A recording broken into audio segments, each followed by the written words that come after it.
Je suis enseignant-chercheur dans une université parisienne. Je suis en sciences politiques, je suis sociologue de formation. Ça fait plusieurs années que je travaille sur les utopies réelles et ce que certains chercheurs appellent les politiques préfiguratives, c'est-à-dire des politiques qui essayent de mettre en place ici et maintenant ce en quoi elles croient, leurs valeurs, leurs idéaux. Et donc c'est probablement la raison pour laquelle j'ai été invité ici. Voilà, donc je fais un séminaire depuis 5 ans sur ces questions. J'ai écrit un livre sur les gilets jaunes dans lequel j'évoquais l'écho entre cette lutte et puis ces pratiques locales, territorialisées, à la fois de démocratie radicale et puis de prise de pouvoir autour des besoins collectifs ou des territoires. Et donc, bon voilà, je m'intéresse aussi beaucoup à la question justement des imaginaires utopiques. Et donc j'observe un peu ce groupe, où j'essaye de travailler avec ce groupe, où il y a des fondations, des gens qui luttent localement et puis des gens qui s'occupent d'alternatives ou qui mettent en réseau des alternatives, parce que je pense que c'est une nécessité politique. Et puis effectivement, bon, un des buts, c'est de mettre nos outils en commun. Donc je crois que c'est pour ça que je suis là aujourd'hui devant vous.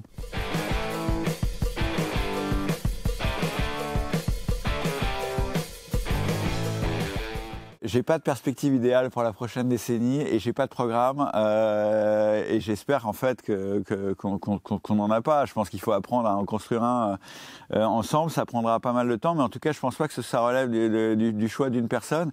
Comme tout le monde, je suis assez pessimiste. Je pense pas que la période est très favorable ni aux luttes, ni aux alternatives, ni effectivement à l'émancipation en général.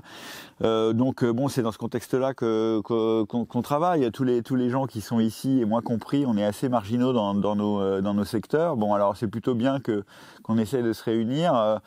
Moi, j'essaie d'apporter quelques outils de réflexion commune, et puis j'aimerais bien qu'on soit plusieurs dans le monde dans lequel je suis, c'est-à-dire le monde de la recherche, à travailler sur ces formes de politique, parce que dans le monde dans lequel je suis, les gens travaillent beaucoup sur la politique institutionnelle, sur la politique des partis, sur la politique des mouvements sociaux. Déjà, il y en a un peu moins, mais surtout ce qui est effectivement construction de monde autres, ou de mondes différents, ou de mondes alternatifs, ou de mondes contre-hégémoniques, ou de mondes anti-institutionnels ou contre-institutionnels, etc. Il y a pas beaucoup de gens qui travaillent là-dessus. Or, il y a des besoins. Donc, effectivement, mes seules perspectives, c'est qu'on arrive à accroître notre puissance collectivement en se réunissant un peu comme on le fait maintenant. C'est assez nouveau. Moi, mon objectif, ça serait effectivement, comme je l'ai dit tout à l'heure, de fédérer un peu plus des jeunes chercheurs, avec des militants, avec des gens des fondations. Effectivement, c'est de fédérer en fait des énergies à la fois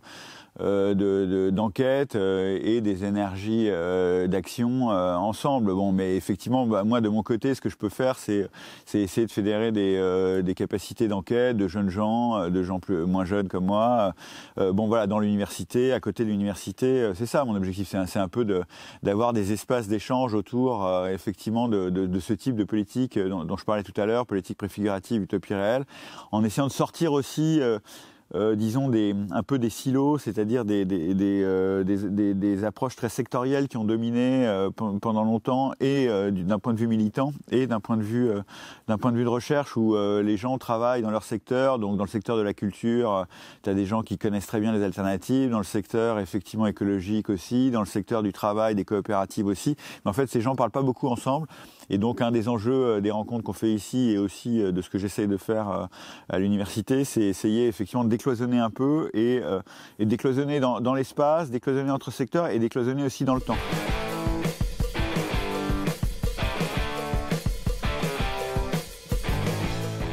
C'est un peu de désoccidentaliser l'Occident, donc aussi de s'inspirer de beaucoup de choses qui se font dans les pays du Sud, en Inde, en Amérique latine. Bon, ce que je dis est admis par beaucoup de gens, mais effectivement là aussi on est un peu pris dans nos cadres de pensée nationaux, ou dans nos cadres de pensée continentaux. Donc ça, c'est un deuxième décloisonnement. Et puis moi, je suis très attaché au décloisonnement dans le temps, c'est-à-dire que je pense aussi qu'il y a une archive en fait du type de choses qu'on discute ici, c'est-à-dire du mouvement, des alternatives, de leur manière de se combiner entre elles et de gagner en force, une archive historique qu'il faut qu'on regarde aussi. Donc bon voilà, c'est un décloisonnement à tous les niveaux. Donc mon seul souhait, disons, c'est pas un plaidoyer du tout, mais mon seul souhait, c'est que effectivement, en rendant visibles des collectifs ou des réunions comme celle-ci, on arrive un petit peu à attirer des jeunes qui voudraient s'intéresser à ça, travailler là-dessus et porter ce genre de voix ou de travaux ou de recherche, mais coproduites, pas avec l'université en surplomb et les militants en dessous, mais effectivement dans des choses qui seraient de l'ordre de la co-recherche ou de la coproduction de savoir.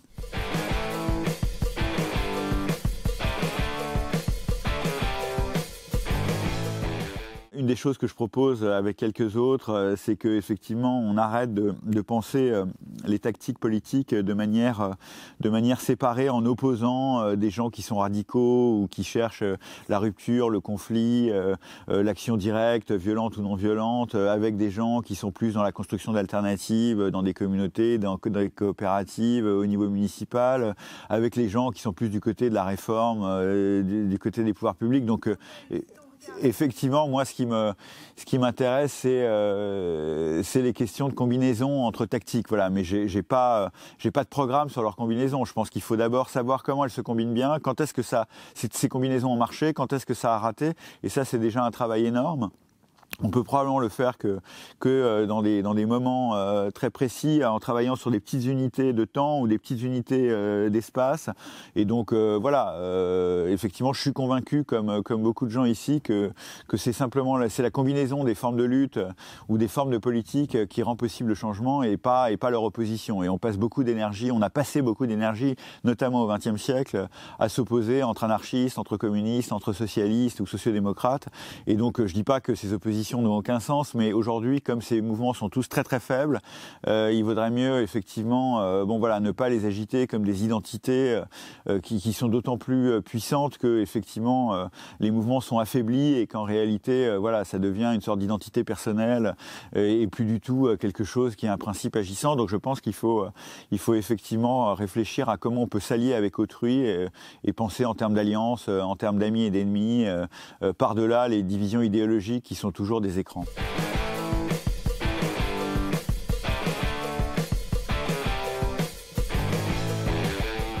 Je fais partie des gens qui pensent qu'aujourd'hui la politique est plus intense à l'échelle locale et que donc du coup les échelles nationales, elles existent, il y a des élections, il y a des partis qui jouent au niveau local et au niveau national, mais effectivement il y a surtout une séparation entre ce monde des élections, ce monde de la politique instituée et le monde d'une politique instituante qui se fait à l'échelle locale dans plein d'espaces qu'on a évoqués, alternatives, associations, fondations, etc.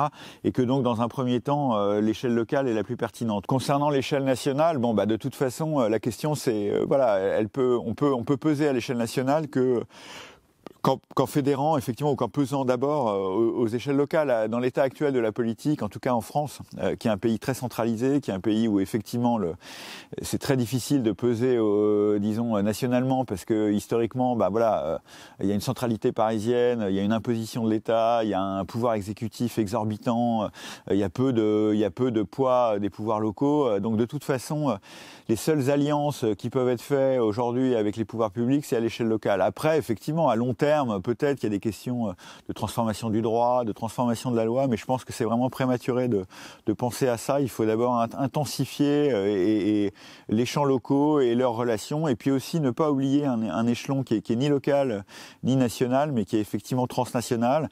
Dans les zones frontalières, on le connaît bien, autour des questions migratoires, on le connaît forcément. Et effectivement, je pense qu'un des enjeux, c'est plutôt de créer des intensifications de lutte ou de politique locale entre frontières ou translocalement dans un pays ou translocalement entre plusieurs pays.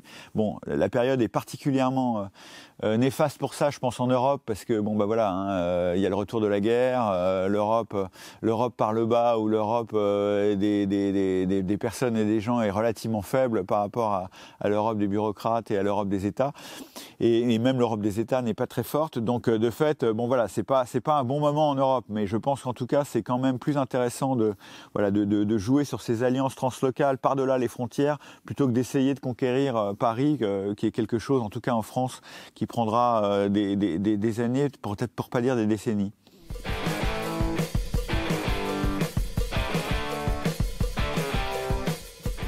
Je viens de faire un livre qui s'appelle La perspective du possible, et donc je milite pour qu'on invente collectivement ce que j'appelle un nouveau sens du possible, c'est-à-dire réfléchir à des c'est pas un mot de la fin, ça tient pas en un mot, mais ça serait un nouveau sens du possible, le mot de la fin, mais effectivement qu'on réfléchisse à des manières de se projeter qui soient ni complètement imaginaires, utopiques, détachées du réel, ni des pures prévisions qui prolongeraient le présent dans le passé. Donc je dirais un nouveau sens du possible à conquérir collectivement.